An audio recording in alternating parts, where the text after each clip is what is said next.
क्योंकि मुझे अनुशासन तोड़ना पड़ रहा है, क्योंकि उन्होंने मुझे मजबूर किया अनुशासन तोड़ने के लिए। अगर वो झूठ नहीं बोलते प्रेस में आके तो हम ये सब कागज लेके नहीं आते, और हम भी प्रेस में नहीं आते। धमकी भी मिला था जो आप लोगों को प्रेस कॉन्फ्रेंस के माध्यम से बताए थे कि कोई बीजेपी के एमपी सीएम रमेश जिसका नाम है, वो धमकी दिए थे कि तुम्हारा राजनीतिक पॉलिटिकल करियर बर्बाद कर देंगे, तुम्हारे पिताजी को अरेस्ट करवा देंगे, जेल भेज देंगे, और भी तरह तरह का चीज। लेकिन जो ऑन रिकॉर्ड है हम उसी पे बात करेंगे।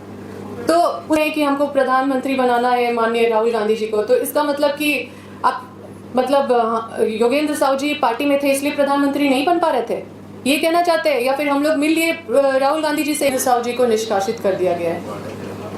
तो इस पे तो हम लोगों से कोई पूछा भी नहीं, कोई हम लोग को नोटिस भी नहीं दिया। अब जब प्रेस में आके जब बोल रहे हैं तो कई झूठ भी बोल रहे हैं। झूठ ये बोल रहे हैं कि कोई मसला था तो पार्टी में आके बोलना चाहिए था। झूठ ये बोल रहे हैं कि किसी के पास साथ भी अगर दिक्कत होता है, कोई पार्टी वर्कर अगर परेशान रहता है तो हम उसके साथ खड़े रहते हैं। और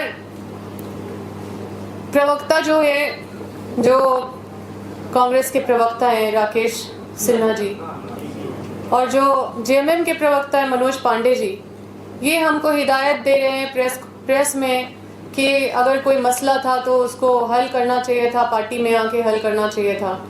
तो हम मनोज पांडे जी जो जेएमएम के प्रवक्ता है उनसे ये पूछना चाहते हैं कि कोई भी समस्या का अगर किसी मसला को अगर हल करने का अगर कोई एसओपी है गठबंधन की सरकार में तो वो उसको जारी कर दीजिए, क्योंकि दूसरा क्या मसला होता है हमको पता नहीं। क्योंकि हम हर फोरम पे और हम हमेशा अपना जो समस्या है क्षेत्र का वो हमेशा बताते रहे हैं।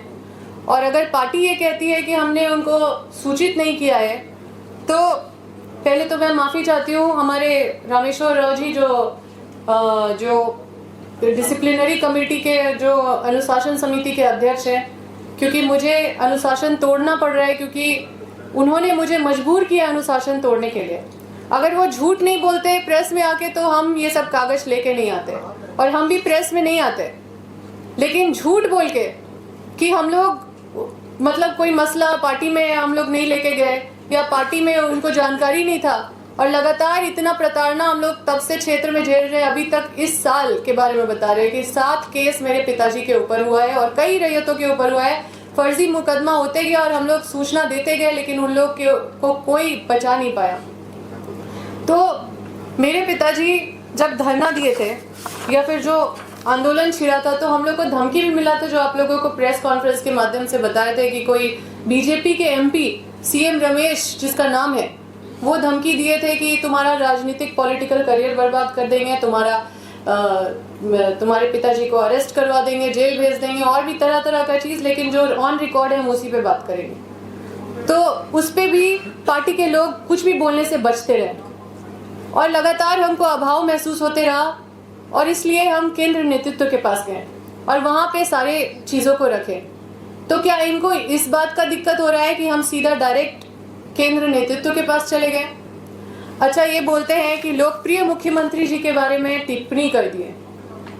इनको और कुछ नहीं दिख रहा है कि हमारे साथ अन्याय हो रहा है इतना समय से, और किस तरह से मेरी माँ पूर्व विधायक निर्मला देवी जी को नंगे पांव और नाइटी में फोन छीन करके उनको थाना भेज दिया गया, और पूरे उसी तरह से सामान के ऊपर बुलडोजर चला दिया गया। नाश्ता तक नहीं करने दिया गया। 11-12 बजे वो नाश्ता बना के नाश्ता करने ही जा रही थी, उसी समय ये सारा प्रकरण किया गया। 1 बजे जब तक हम पहुंचे थे तब तक पूरा घर ढा दिया गया था। उस दिन मेरे पिताजी दिल्ली में थे, और ये सारा कार्रवाई सोचिए कि इतना सारा पुलिस तैनात करके 2000 पुलिस तैनात करके वहां पे दे दिया गया। क्या माननीय मुख्यमंत्री जी मेरा सूद लिए कि क्या दिक्कत है? ये सब कार्रवाई करने से पहले पार्टी ने कुछ सूद लिया? अगर हमने नहीं बताया तो ये क्या है फिर, जिसमें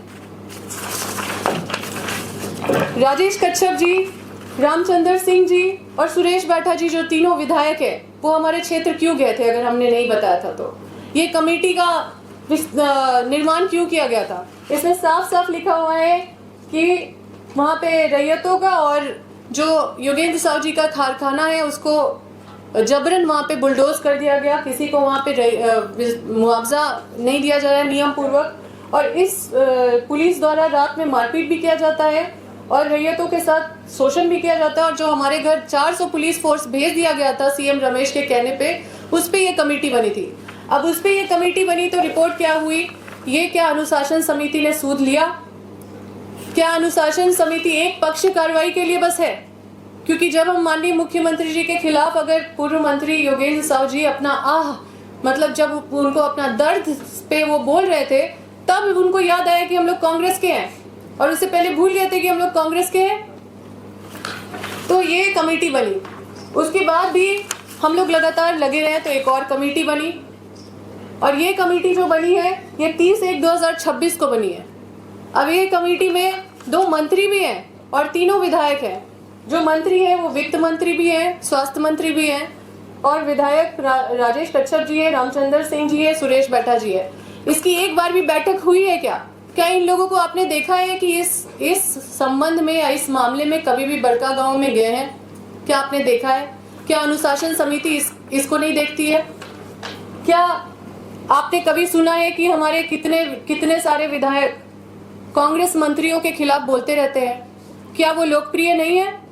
क्या लोकप्रिय सिर्फ माननीय मुख्यमंत्री जी हैं? हो सकता है कि कांग्रेस के मंत्री लोकप्रिय नहीं है, इसीलिए उनके खिलाफ टीका टिप्पणी करने पे भी कोई कार्रवाई नहीं हुआ, ना ही किसी को नोटिस गया। अब कोई अमर्यादित भाषा का तो उपयोग नहीं किया था पूर्व मंत्री योगेंद्र साव जी ने, ना ही कोई गाली दिया था। उन्होंने ये बोला था कि साजिश के तहत हम लोगों को यहाँ पे पॉलिटिकली बर्बाद करने का और पॉलिटिकली खत्म करने का साजिश किया जा रहा है। तो क्या गलत बोला था? क्योंकि इतने सारे पुलिस फोर्स, जितना थाना नहीं है हजारीबाग लोकसभा में, उससे ज्यादा वहां पे पुलिस फोर्स आपको तैनात दिखेंगे।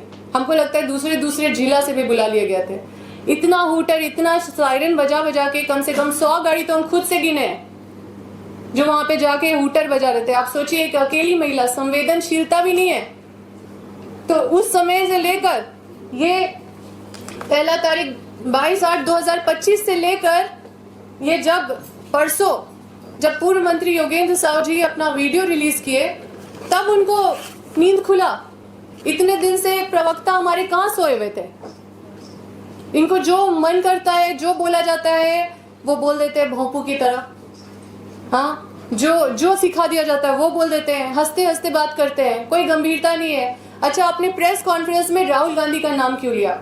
जब प्रेस कॉन्फ्रेंस, जब योगेंद्र साव पूर्व मंत्री के निष्कासन से संबंधित था, तो उस पर वही बात करना चाहिए था। आप उस प्रेस कॉन्फ्रेंस में माननीय राहुल गांधी जी को प्रधानमंत्री का बात करने लगे। आप केंद्र नेतृत्व को उस प्रेस कॉन्फ्रेंस में क्यों घसीटे? आप बोल रहे हैं कि हमको प्रधानमंत्री बनाना है माननीय राहुल गांधी जी को, तो इसका मतलब कि आप योगेंद्र साव जी पार्टी में थे इसलिए प्रधानमंत्री नहीं बन पा रहे थे, ये कहना चाहते हैं? या फिर हम लोग मिल लिए राहुल गांधी जी से इसलिए उनका नाम घसीटा गया? या उनको ये तकलीफ है कि हम यहाँ पे इनको बाईपास करके और डायरेक्ट राहुल गांधी जी से डायरेक्ट हो गए, वहाँ पे मिल लिए? तो मैं जो है ये जो निष्कासन का जो ये चिट्ठी निकला है, इसकी कोई नोटिस नहीं दी गई है। कौन सा नियम कहता है कि बिना नोटिस का आप किसी भी वरिष्ठ कांग्रेसी को आप निकाल सकते हैं? और ये दबाव में नहीं हुआ है ये कार्रवाई, तो कैसे हुआ है? क्योंकि ये खुद बोल रहे हैं प्रेस कॉन्फ्रेंस में कि दबाव से हमने नहीं किया है। इनको खुद बोलना पड़ रहा है, क्यों बोलने का जरूरत पड़ रहा है? ये साफ साफ दिखाता है कि दबाव में किया गया है। मैडम, पूर्व मंत्री जी की एक दिन गिरफ्तारी हुई थी, उसको लेकर भी कांग्रेस ऑफिस में प्रेस कॉन्फ्रेंस की थी और तत्काल उन्हें रिलीज करने का आदेश। देखिए, उसमें भी हम लोगों के साथ साजिश हुआ, क्योंकि हम लोग जब लाइव भी आए थे तो उन रैयतों का मुंह दिखा रहे थे, और उन रैयतों के लिए हम लोग उन रैयतों के लिए बोल रहे थे कि इन लोगों को रिलीज कर दिया जाए, और रिलीज होगा तो सब होगा साथ में, है कि नहीं? जब थाना में पकड़ के कोई ले गया है 5-6 लोग को, तो छूटेगा तो सब एक साथ छूटेगा ना। लेकिन आप सोचिए कि किस तरह का प्लानिंग करके, किस तरह का दिमाग लगा के योगेंद्र साव और निर्मला देवी को सिर्फ छोड़ा गया और सभी रैयत को जेल भेज दिया गया। हम रात भर कुर्सी में बैठे रहे चौकीदार की तरह। हम सोचे कि योगेंद्र साव और निर्मला देवी को गायब करेगा और रैयत लोग को गायब कर दिया गया। और लेकिन एक ऐसा ये मामूली केस था कि 5 दिन के अंदर बेल हुआ उन लोगों का। आप समझ सकते हैं कि ये लोग किस तरह का केस कर पाए होंगे कि 5 दिन के अंदर उनका बेल हुआ। हम लोग रैयतों के साथ हर पल खड़े थे। तो जो साजिश किया जा रहा है, जितना हम लोग को टारगेट किया जा रहा है शुरू से और अभी से, हम लोग इस लड़ाई में अकेले लड़ रहे हैं और माननीय राहुल गांधी जी पे विश्वास है। हम लोग ये सारी बातों को वहां पे लेके जाएंगे। अम्बा जी, पार्टी में जो कार्रवाई की है योगेंद्र